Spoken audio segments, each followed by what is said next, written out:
To achieve true clinical excellence in the operatory, you have to understand the macro system operating outside of it. The Malaysian healthcare environment is structured as a dual-tiered ecosystem, two parallel systems sharing the responsibility of national health. The first tier is the public healthcare sector. This system is heavily subsidized by the government, ensuring universal access to care for the entire population. This public network is governed by the Ministry of Health, which sets national policies, enforces regulations, and manages the direct delivery of health services. The second tier is the private sector. This is a market-driven, technologically focused network that primarily caters to the urban middle class and a growing medical tourism industry. While private hospitals and clinics operate independently of the public system, they remain strictly regulated by legal frameworks, like the Private Healthcare Facilities and Services Act 1998. This is Hospital Kuala Lumpur. It demonstrates the tangible physical scale required to maintain public health. The burden of care is distributed across thousands of government and private facilities just like this. As a newly graduated dentist, understanding this dual-tier divide tells you exactly where your clinic's resources come from, the regulatory framework you operate under, and the specific patient demographics you will treat. To understand how those local facilities function, we evaluate them against global standards. This is the World Health Organization headquarters in Geneva. The WHO defines a functioning health system through the strict interplay of its organizations, financing mechanisms, and regulatory bodies. This diagram maps 6 WHO building blocks. 2 critical components are health workforce and leadership. Together, they support the patient care pyramid. Primary care is the front line of general practice. Secondary care connects patients to specialist clinics. Tertiary care handles highly specialized, resource-intensive procedures. Every time you treat a patient, you are functioning as a specific, integrated node within this massive pyramid of systemic resources.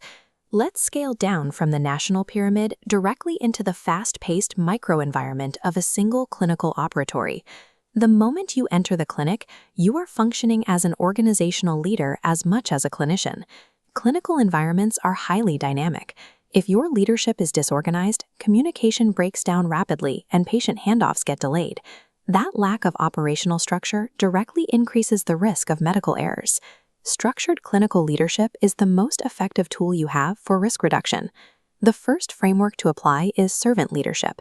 This model prioritizes the needs of the interdisciplinary team around you, the dental nurses, therapists, and radiographers making the work possible.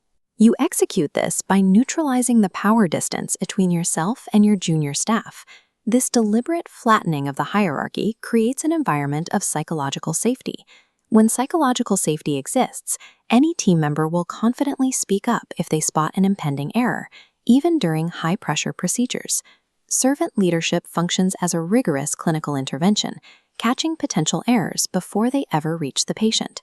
A single leadership posture cannot account for every variable in a busy clinic. This requires the application of situational leadership.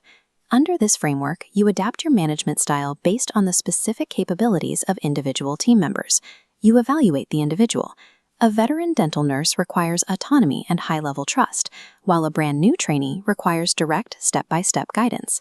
The complexity of the clinical task itself will also force you to shift your level of intervention. Finally, to maintain baseline clinic efficiency, you implement transactional leadership.